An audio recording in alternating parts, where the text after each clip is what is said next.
Bonjour, je suis Claude Lavoie, éleveur de porcs à Saint-Pascal de Kamouraska. En production porcine, moi j'ai toujours voulu démontrer qu'on est capable d'élever des porcs sans pour autant polluer.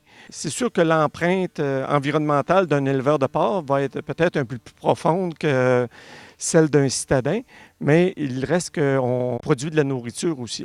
Un éleveur de porcs, une des choses les plus importantes à ses yeux, c'est d'avoir de la relève.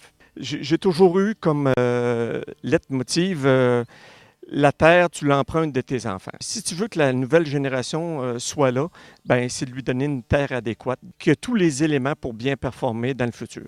Lorsque je fais de l'épandage sur une parcelle donnée, au départ, on a eu à faire la caractérisation des lisiers pour savoir la teneur en fertilisant que contient les lisiers de mes animaux. On a eu à faire l'analyse de la parcelle où on va aller pour savoir, selon telle ou telle culture, qu'est-ce qu'il faut apporter à cette parcelle-là. Il y a une citoyenne à Saint-Pascal, je lui disais, j'ai dit, Madame, j'ai dit, je vous écoute, puis vous, dans votre tête, ma parcelle, là, il y a une pellicule de plastique dessus, puis peu importe où je vais aller mettre ma goutte de lisier, elle va aller ruisseler soit dans le cours d'eau de droite ou soit dans celui de gauche. Je pense que le citoyen a à être rassuré. J'ai des inconvénients à ma production, oui, mais je fais les choses correctement, puis je suis capable de le prouver, de le démontrer. Avoir un cahier de charge chez nous, de faire venir quelqu'un pour valider, pour dire oui, il fait ça,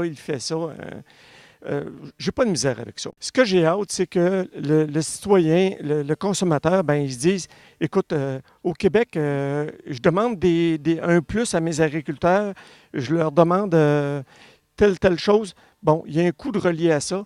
Bien, lorsque je vais à l'épicerie, ça serait bon que je pense à mon éleveur québécois puis que j'achète québécois.